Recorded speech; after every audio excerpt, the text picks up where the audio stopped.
Hello বন্ধুরা, আপনারা দেখছেন all time news YouTube channel. এই মুহূর্তে অত্যন্ত গুরুত্বপূর্ণ কিছু আপডেট আপনাদেরকে জানাতে চলেছি। 2024 সালে লোকসভা ভোটে পশ্চিমবঙ্গ থেকে যে 42টি আসন রয়েছে তারই জনমত সমীক্ষা জানাতে চলেছি আপনাদের। এই 42টি আসন থেকে কোন দল জিততে পারে সবটাই জানাবো এই ভিডিওতে, তাই পুরোপুরি দেখবেন ভিডিওটি এবং চ্যানেলে নতুন এসে থাকলে চ্যানেলটিকে সাবস্ক্রাইব করে রাখবেন এবং ভিডিওটি ভালো লাগলে একটা লাইক করতে ভুলবেন না। চলুন তাহলে সেই বিক্ষিপ্ত জনমত সমীক্ষায় কি উঠে আসছে সেটাই আপনাদের সঙ্গে আলোচনা করা যাক।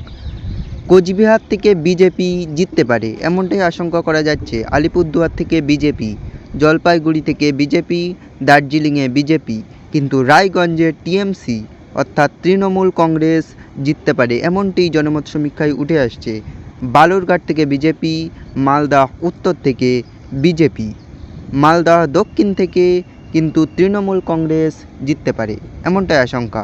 জঙ্গিপুর থেকে টিএমসি, বহরমপুরে Congress, Murshidabad TMC, Krishnanagar BJP, Ranaghat BJP, Bangaon BJP, Barrackpore BJP. Arjun Singh কিন্তু জিততে পারে এমনটাই সম্ভাবনা দেখা যাচ্ছে।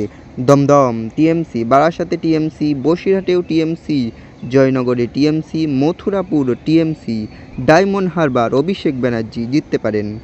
যাদবপুরে টিএমসি অর্থাৎ সায়নী ঘোষ জিততে পারেন। কলকাতা দক্ষিণে টিএমসি, কলকাতা উত্তরে TMC, Howrah TMC, Uluberia TMC, Srirampur TMC, Hooghly কিন্তু হারতে পারে রচনা এবং জিততে পারে লকেট চট্টোপাধ্যায়।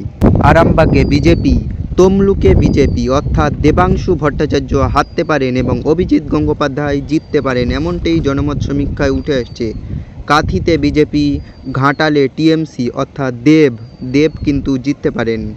ঝাড়গ্রামে টিএমসি, মেদিনীপুরে বিজেপি, পুরুলিয়ায় বিজেপি, বাঁকুড়ায় বিজেপি, বিষ্ণুপুরে বিজেপি অর্থাৎ সুজাতা খা হারতে পারেন। বর্ধমান পূর্ব বিজেপি, বর্ধমান দুর্গাপুরে বিজেপি, আসানসোলে টিএমসি, বোলপুরে টিএমসি, বীরভূমে টিএমসি।